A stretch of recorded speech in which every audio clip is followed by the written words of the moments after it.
menurut pendeta ada nggak sih efek negatifnya kompromi dengan setan itu? Kalau menurut gue baik ya gue lakuin. Profesi Anda juga sih.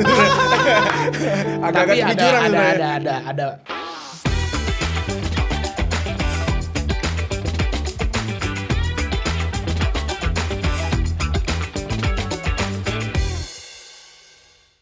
Halo, kembali lagi di podcast Sutomo. Senang banget bisa balik lagi nih bawain podcast di sini.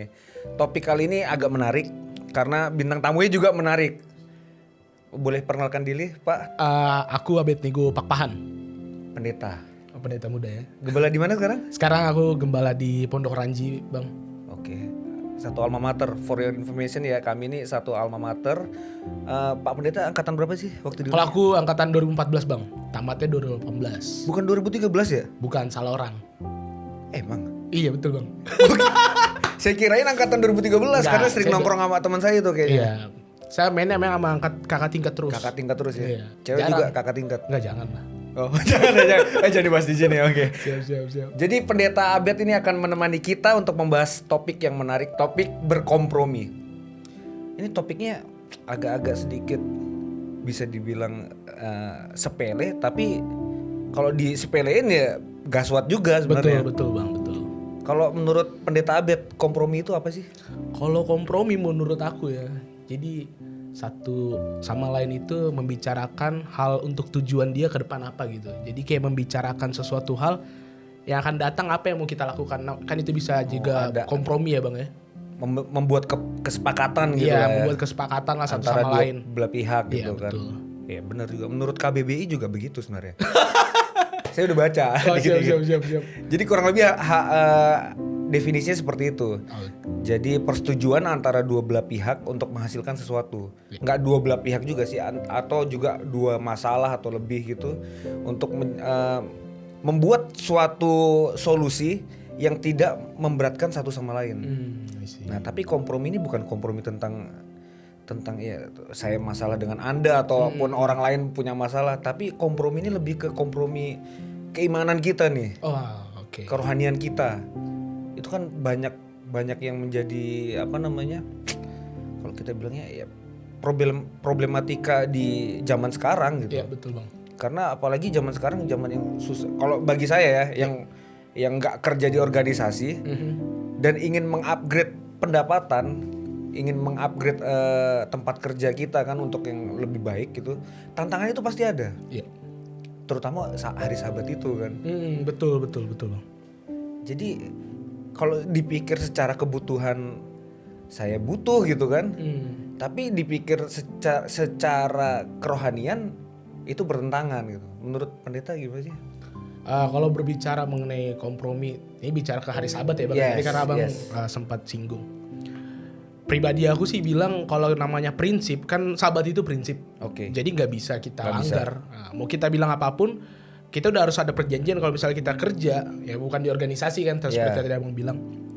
Kalau udah memang jam kerja kita selesai di matahari terbenam jam 6 lah, kalau misalnya ini kan jam 6, ya kita harus tegas juga sama atasan kita bilang, nggak bisa nih Pak, saya soalnya gereja hari Sabat, karena matahari terbenam saya udah stop semuanya kegiatan. Dia akan lihat kalau kita itu punya integritas, Bang. Benar. Jadi kita juga harus tegas, kalau namanya kerja itu juga harus tegas juga sama atasan. Mau dipecat, kembali lagi kan kita harus beriman juga sama Tuhan. Itu dia. Benar. Ini sangat menarik sebenarnya. Iya. Apalagi membahas tentang kalau kesaksian hidup saya ya. Iya, Bang. Terlalu banyak berkompromi dari dulu, dari kuliah. Gitu. Dari kuliah wah parah banget kalau kuliah tuh. Sempat pernah jadi ini nggak, monitor nggak? Nggak pernah, Bang, nggak pernah ya. Cuman aku kerja di UNE itu jadi di ground. Sama security aku jaga malam. Jadi malam Sabat juga aku jaga malam. Iya. Pelayanan lah ya kan. Tapi emang kerja juga. Iya, kerja juga sih, Bang. Tapi kalau bilang pelayanan juga ya kan menjaga. Iya, tapi kan itu digaji. Iya, profesi Anda juga sebenarnya. Agak-agak kejujuran ada sedikit, ini bukan pembelaannya. Tapi kalau kita perhatikan bagaimana tentang pelayanan yang dilakukan Yesus dia kan juga kalau kita baca di Alkitab, dia menyembuhkan orang pada hari Sabat. Kita tahu orang yang sakit lumpuh di kolam Bethesda. Makanya banyak orang Saduki dan ahli-ahli Taurat tentang dia kan. Dia bilang, "Wih, kok nyembuhin atau bekerja hari Sabat?" gitu. Jadi konteksnya di situ berpikir, wah Yesus nggak bener nih, kenapa dia melakukan seperti ini? Nah, lalu dibuatlah perumpamaan oleh Yesus. Kalau misalnya kerbau kau jatuh ke dalam parit, masa kau nggak tolong? Nah, sama halnya. Tapi kan apa yang dilakukan Yesus, dia nggak minta ini bang. Benar. Dia nggak minta uang. Lebih ke niatnya kan. Iya. Niat Dia tujuan tulus, utamanya memang dia tulus. Dia memang melakukan pelayanan dia dengan tulus. Nah, ini kembali lagi dengan kata kompromi tadi. Sekarang banyak orang berpikir kan yang boleh kerja alasannya kan kayak nurse, rumah sakit, ya, nurse dia dokter. Mereka selalu berpikir kesehatan. hari Sabat kok bisa kok gue kerja. Nah, tapi sebenarnya ada hal yang penting yang harus mereka tahu. Seharusnya mereka tuh nggak minta uang, gajinya nggak diminta. Kalau betul-betul mereka melakukan dengan pelayanan. Karena banyak pendeta juga kan sering menyampaikan, jangan kerja dong lo itu. Pak pendeta, aku kan perawat, aku kan dokter. Ya nggak apa-apa dong, nggak salah. Yesus kan jadi ada pembenaran di situ seperti dirinya gue nggak salah gitu. Kompromi itu yang mau gue bahas sebenarnya. Yang mau saya bahas sebenarnya. Bener bang. Kebiasaan soalnya Nggak apa-apa, enjoy. Karena masih muda juga ini pendeta nih, pendeta yang enjoy juga. Jadi itu kompromi itu yang membuat kita mengelabuhi atau membohongi diri. Yeah. Seolah-olah itu kompromi untuk tujuan yang baik. Oh, I see. Seolah-olah kita berkompromi dengan Tuhan, tapi sebenarnya dengan si iblis itu gitu kan. Benar. Jadi komprominya itu kita membenarkan keinginan daging kita untuk mendapatkan itu gitu kan, dengan berkedok ya tadi pelayanan segala macam gitu. Kalau pandanganku sih bang ya, berbicara tentang kompromi kita pribadi ini. Seringkali kita nih manusia, apalagi kita orang muda, kita selalu berpikir kalau menurut gue baik ya gue lakuin. Padahal di mata Tuhan belum tentu itu benar. Yes. Nah, ini yang salah. Sesuatu hal yang baik belum tentu benar. Tapi kalau benar udah pasti baik. Tapi gimana cara ngasih tahu ke orang yang agak-agak keras kepala gitu? Kayak gitu ya. Yang merasa dirinya ya ini yang gue lakuin benar kok gitu. Ya. Kalau misalnya seperti itu sih ya bang ya, kalau ini pribadi aku aja. Itu kembali kepada dirinya masing-masing. Kita mau nasehatin gimana pun orang itu kalau udah bebal ya tetap pilihan pada dia ya. Betul. Sama halnya kalau kita menolak Roh Kudus juga terus menerus, ya Roh Kudus juga tolak. Begitu. Jadi sebenarnya kita sampai berbusa pun karena nggak akan mempan. Iya, karena pribadi kan gembala gitu dibilangnya, mau nasehatin dia, berbuat baik. Iya kan? Percuma kalau kalian masih menurut telinga, gembala mau sampai berbusa pun nggak akan bisa. Betul bang. Karena ya pilihan untuk melakukan itu ya dari kita sendiri gitu kan. Ya kembali lagi, yang namanya keselamatan itu kan pribadi. Yes. Seringkali kami gembala, kita ini kayak jual tiket surga bang. Benar. Kan menyampaikan pekabaran gitu sama anggota, kau harus berbuat ini, berbuat baik, bla bla bla bla sebagainya. Tapi dia nggak nyadar kalau ternyata tiket yang dia jual itu kehabisan, dia nggak dapet tiket. Jadi makanya bener apa tulisan Nyonya White bilang, agak serem ya. Bener bang. Jadi sebenarnya yang akan masuk neraka itu paling banyak tuh ya kayak gue ini. Jangan gitu dong. Enggak, itu hanya jokes saja, tapi itu menjadi koreksi sebenarnya. Jadi ini peringatan juga buat sahabat-sahabatku gembala ya. Sebenarnya saat kita berkhotbah itu 99% itu bicarain diri kami sendiri. Itu yang menurutku tahu ya, yang sebenarnya saat kita menyampaikan firman Tuhan, orang lah siapapun itu yang berdiri di mimbar, 99% itu ke dia, bukan ke jemaat. Gitu bang. Jadi kayak kita membagikan kesaksian hidup kita ya. Iya, betul. Supaya orang nggak jatuh, supaya nggak kompromi kepada hal-hal yang negatif itu. Oke. Yang menganggap dirinya, gue bener kok. Karena seringkali kita tuh menganggap diri kita nggak salah. Kita maunya tuh benar terus. Kalau ditunjuk salah, pasti kita akan protes. Tantangan tapi kalau terbesar pendeta itu gitu ya. Betul bang. Gembala. Kalau seorang gembala mau dikoreksi, baru dia tahu.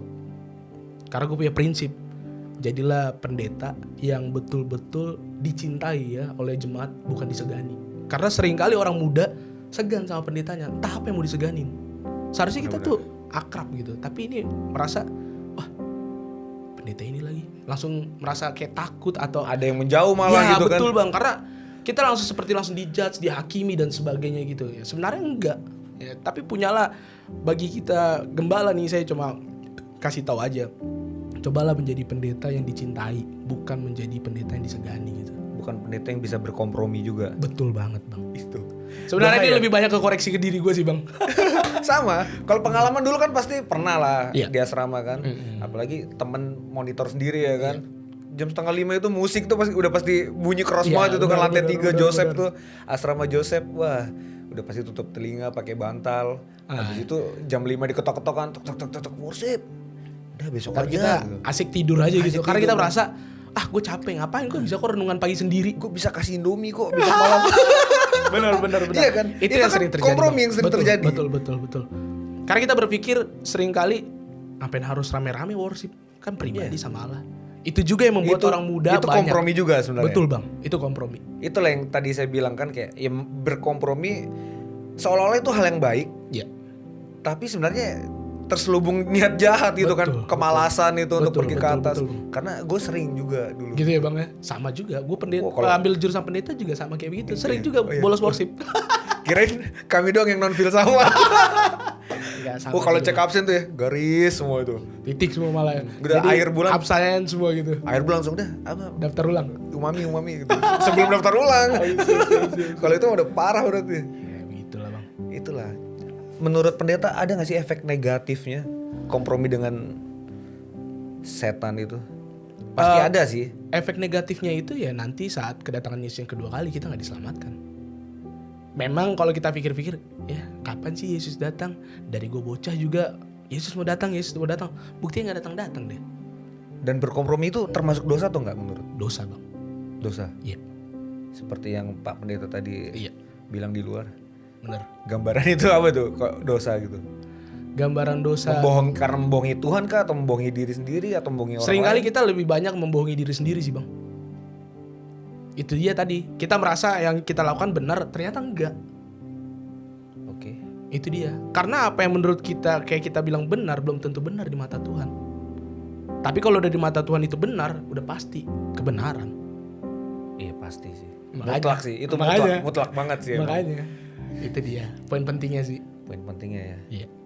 Emang kompromi ini agak-agak orang kurang sadar gitu kan sebenarnya. Ya kayak tadi lah. Ya udahlah besok bisa kok worship. Iya. Malah yang lebih parah lagi kalau gue dulu tuh. Iya. Absen baru 1 kok. Ah, Besok masih minggu depan, Sabat depan masih bisa gereja kok gitu. betul. Akhirnya keterusan ya jujur aja gitu. Kehidupan saya di kuliah ya agak suram gitu. I see. Yang harusnya bisa on time 4 tahun paling enggak, ini agak lebih dapat bonus gitu kan. Jadi sedikit coba mau kasih tahu juga sih bang berbicara kompromi ini. Ada nggak pengalaman? Ya kayak kita di asrama. Ya ini karena kita kan sama-sama di asrama Yes. dulu ya bang ya. Jadi satu ketika kalau kita mau ke gereja, kita berpikir pakai pakaian apa aja bisa kok datang ke gereja. Nah seringkali kita kompromi dengan hal itu. Gue pakai Levi's aja deh. Aku pakai sepatu kets aja deh datang ke gereja. Tapi ternyata di depan mau masuk chapel kita di situ udah ada. Ya kita tahu yuk, tahu lah ya ada kepala asrama di situ. Dia langsung tegur. Kok pakai pakaian seperti ini? Wah sir, kok sir komplain pakaian saya? Kan saya datang ke gereja ini dari hati saya. Bener gak menurut abang? Kan dari hati kita datang berbakti itu karena dari hati kita. Ya itu, ya menurut saya benar sih. Ya kan? Itu Karena udah mulai hati, dari kompromi bang. Itu mulai kompromi.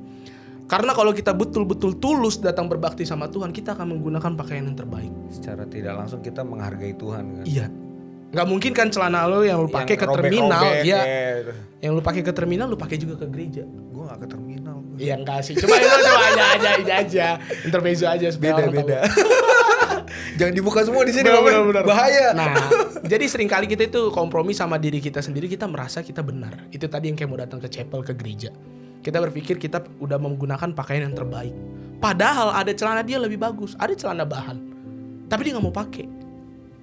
Dia udah kompromi sama diri dia sendiri. Dia merasa hati kok. Tapi kalau betul-betul hati kita tulus menyembah sama Tuhan, pasti kita akan menggunakan pakaian yang terbaik. Otomatis itu. Betul. Semuanya pasti akan baik yang kita lakukan dan pakai gitu. Betul bang. Makanya saat kepala asrama bilang kayak gitu, itu karena gue denger ya bang. Jadi gue berpikir bener juga.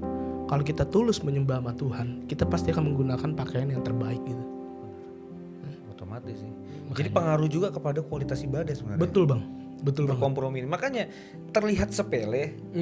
Tadi kan kayak nyaru-nyaru kayak ada nggak sih orang berkompromi dalam kita kan suka nggak sadar kita secara tidak langsung berkompromi gitu kan menggunakan kedok-kedok itu. Tapi efeknya kan parah sebenarnya kalau bisa diruntutin gitu kan pengaruh kepada kualitas ibadah kita ya kan. Ya udah pasti keselamatan kita nanti. Kayak ibadah tuh iya bisa jadi topik sih sebenarnya. Bahas podcast lagi nanti. Bisa jadi. Ibadah suka-suka atau suka ibadah? Sih keren tuh ya. Iya benar.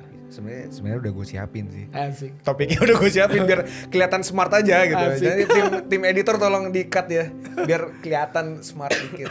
Kompromi barusan kompromi. Kompromi itu dia. Biar kelihatan bagus sebenarnya. Tapi satu sisi ini ada quote sendiri dari pribadi gue. Oke. Seringkali kita kayaknya seperti soleh gitu dalam melakukan segala apapun, padahal nyatanya enggak. Ya.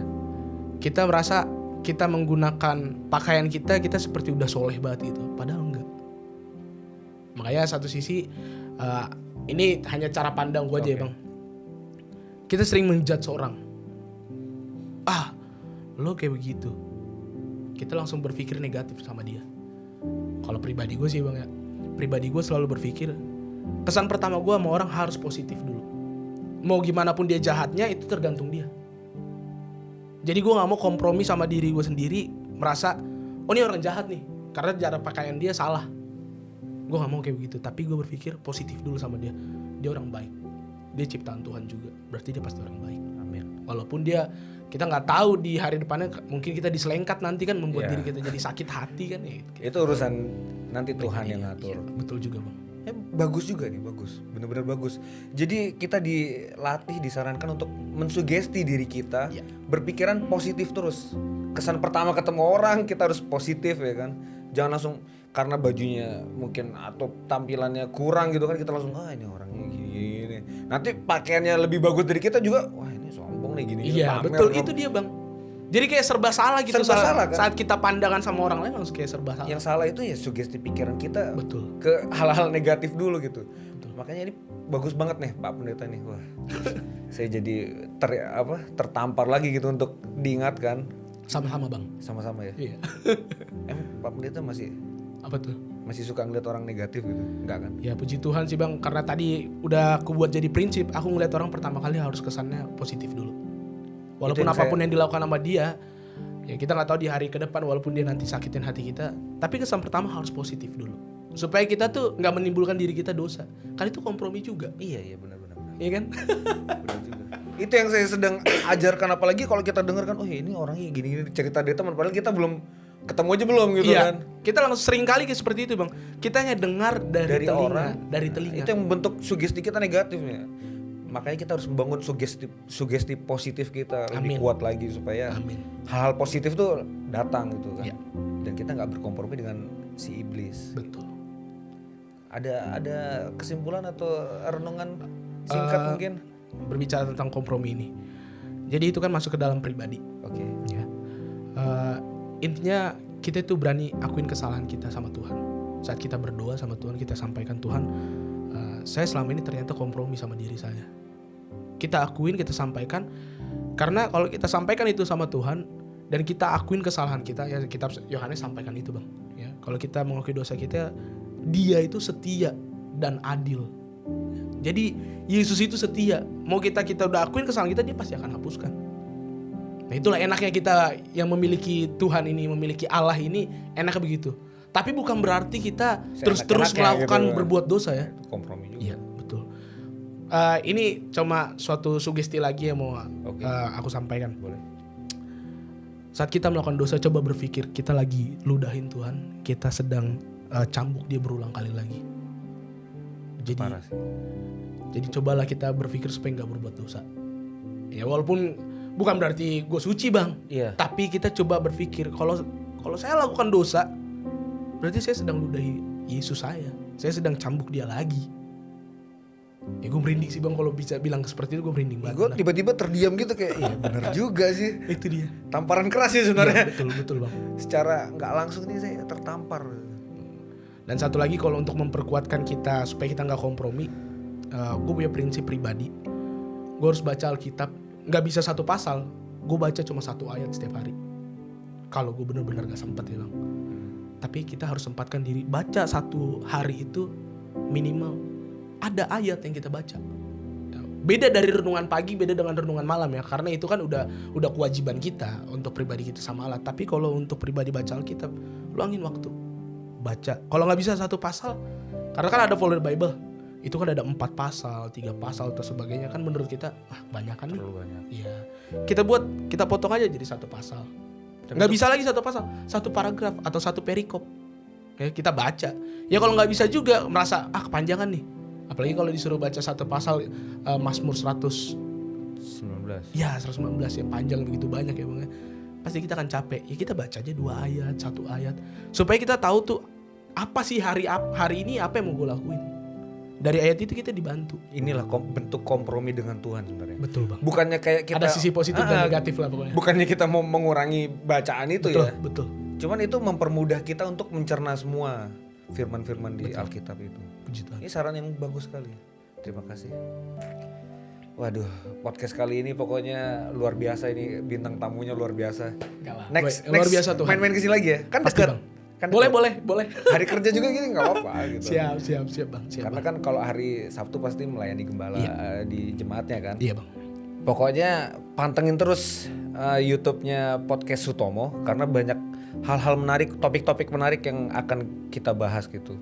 Contohnya seperti yang tadi, kompromi. Jangan sampai kita berkompromi dengan si iblis itu. Iya. Jangan sampai kita juga memalsukan kedok kita berkompromi dengan Tuhan seolah-olah, tapi ternyata kita berkompromi dengan si iblis itu tadi. Jangan membohongi diri sendiri karena itu bentuk kompromi juga. Dan bentuklah sugesti positif selalu di kehidupan Anda. Terima kasih pendeta, Tuhan berkati selalu. Sama-sama, Bang. Ada tagline-nya Podcast Sutomo ini. Bincang-bincang di sini aja gitu ya. Oke. Podcast Sutomo, bincang-bincang di sini aja.